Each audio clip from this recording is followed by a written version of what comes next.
19h45, la barrière Info Soir, messieurs, dames, bonsoir et bienvenue à cette nouvelle session d'information du lundi 30 octobre 2023.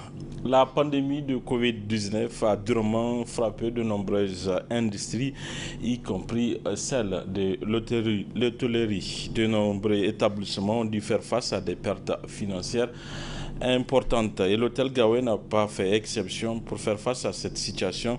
L'hôtel a récemment obtenu un financement, ce qui a permis de régler certaines de ses dettes. Cependant, les fournisseurs qui ont contribué à maintenir les opérations de l'hôtel en fournissant des produits essentiels se sentent négligés car ils attendent toujours d'être mis dans leurs droits. C'est dans un compte rendu de Sekinatou Sadou et Chebou Dissou. À travers ce mouvement, les différents fournisseurs de l'hôtel Gawai parlent un même langage, exprimer leur mécontentement aux responsables de cet établissement hôtelier pour n'avoir pas honoré leur engagement vis-à-vis des partenaires. L'objectif de ce sitting aujourd'hui des fournisseurs de l'hôtel Gawai consiste à exprimer leur mécontentement face à un certain laxisme avec lesquels les processus de régularisation et l'indemnisation des ayants droit à l'hôtel Gawai est en train d'être géré. À un moment donné, l'administration de ce hôtel-là avait mis fin à ses activités pour des raisons que nous ignorons encore. Et il se trouve malheureusement aujourd'hui, les fournisseurs sont laissés à l'abandon. Puisque nous aurons appris que le nouveau promoteur, c'est le groupe Ravia, et qu'il a déjà versé une importante somme de 1,475 milliard pour donc conduire ces processus de régularisation. Et se trouve unilatéralement, l'administration de l'hôtel Gawai a indemnisé l'ensemble de son personnel, pendant que les fournisseurs ne savent pas où s'adresser. Comme vous venez de constater vous-même, chaque fois qu'ils viennent ici, ils trouvent seulement les portes sont fermées. Alors que même l'administrateur délégué et les directeurs financiers qui sont censés être présents à tout moment pour rencontrer ces gens-là, ne serait-ce que pour faire une réunion, des prises de contact, pour faire la part des choses afin que chacun puisse savoir qu'en est-il de sa situation, tel n'a jamais été le cas. Donc quand nous avons compris cette situation inédite et cette entreprise de finesse, nous avons organisé un certain nomadisme de rencontres de différentes institutions de l'État dont nous avons pensé qu'elles peuvent nous aider à trouver la solution à notre situation. Malheureusement, les seules informations que nous avons faites, c'était des mêmes allocations.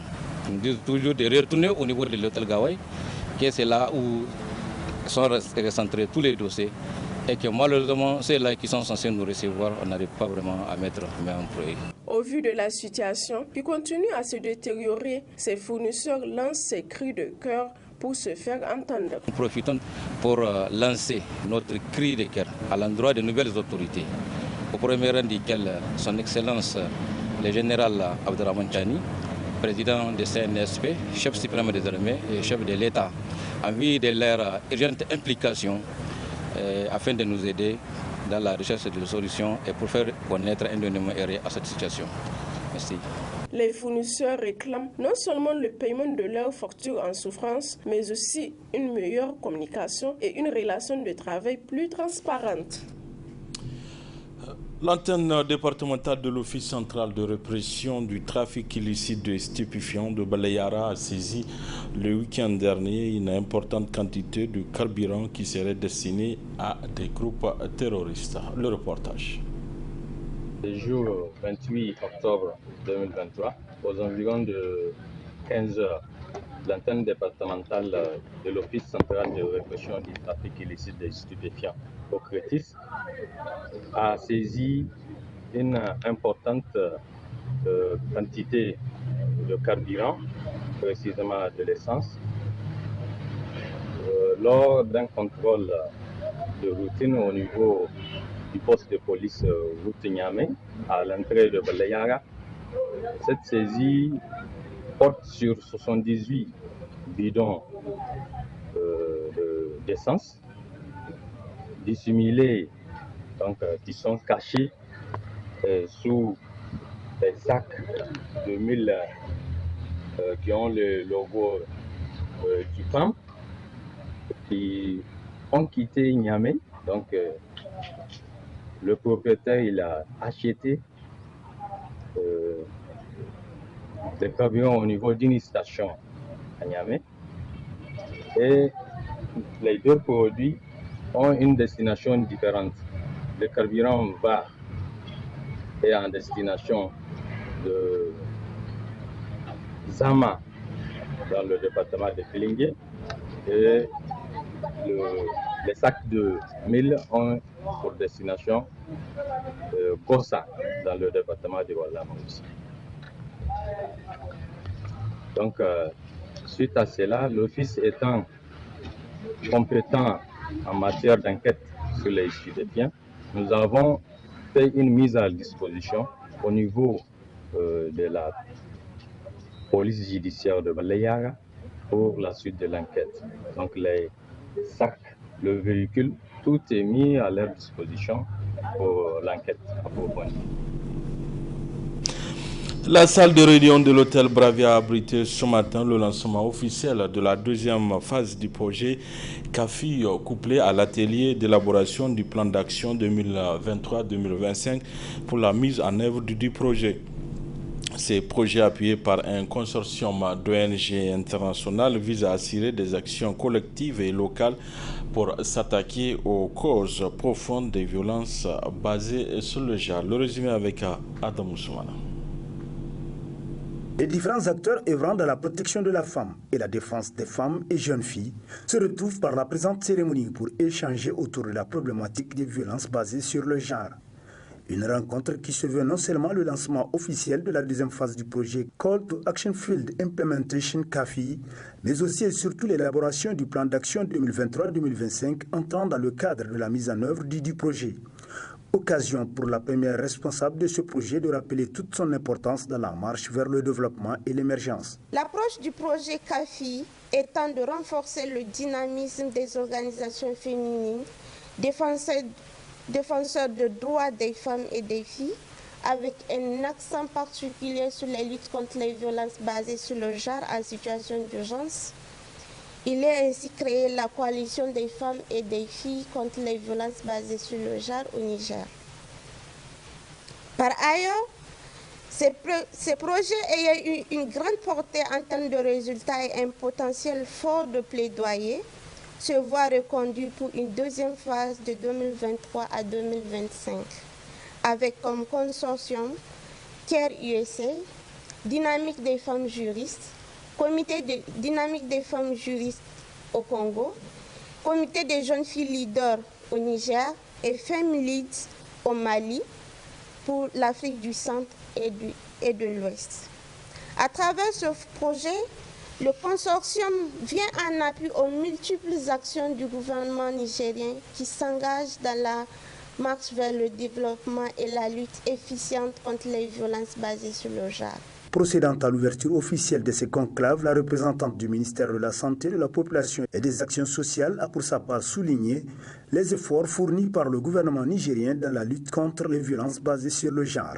Sur le plan politique, juridique et institutionnel, le Niger dispose d'un certain nombre de mécanismes mis en place dans le cadre de la réponse aux violences basées sur le genre, notamment la politique nationale des genres adoptée en 2008 et révisée en 2017, la stratégie nationale de prévention et de réponse aux violences basées sur les genres au Niger 2017-2021, donc qui est en cours d'évaluation, le code pénal, etc.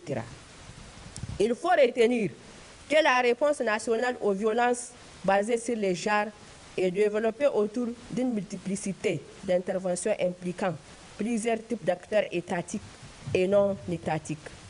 Elle a été renforcée par la création des centres multifonctionnels de prise en charge de violences basées sur les genres dans les 4 régions de notre pays, à savoir Maradi, Tawa, Tillabéri et Zender, ainsi que l'adoption de procédures opérationnelles standards.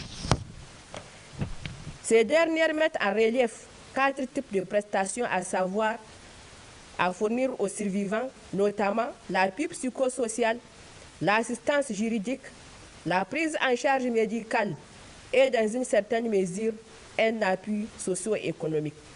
En outre, pour renforcer l'efficacité du dispositif, l'État a financé l'élaboration d'un module de référence pour l'élimination de la violence à l'égard de femmes et de filles, dans l'optique de s'assurer que les différents intervenants comprennent pleinement la problématique et peuvent donner les réponses adéquates en termes de protection et de prévention dans une démarche harmonisée offrant le respect, la sécurité, la confidentialité et la non-discrimination. À noter qu'au cours de cette rencontre, l'assistance a été édifiée sur les objectifs assignés à cette deuxième phase du projet CAFI, mais aussi sur les cibles directes et indirectes, ainsi que les résultats attendus. Une photo de famille a immortalisé l'événement.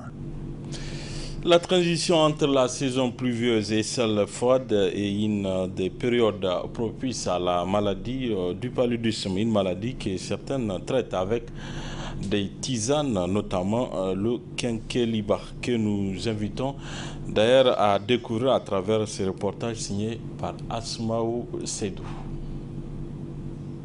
La tisane de longue vie, communément appelée Kenkeliba, fait partie de la grande famille des Combretacées, une plante qui pousse essentiellement dans certains pays de l'Afrique de l'Ouest. Les feuilles séchées sont consommées par infusion avec ses multiples vertus. Kenkeliba ce kuma magani ce.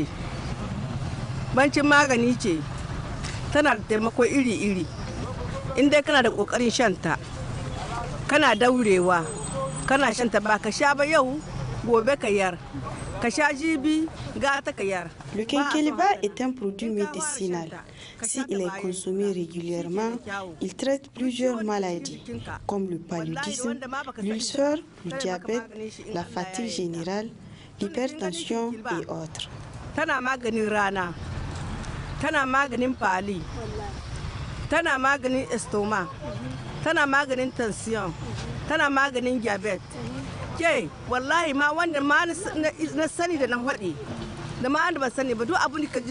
La commercialisation de cette plante médicinale, une activité qui nourrit son nom. Le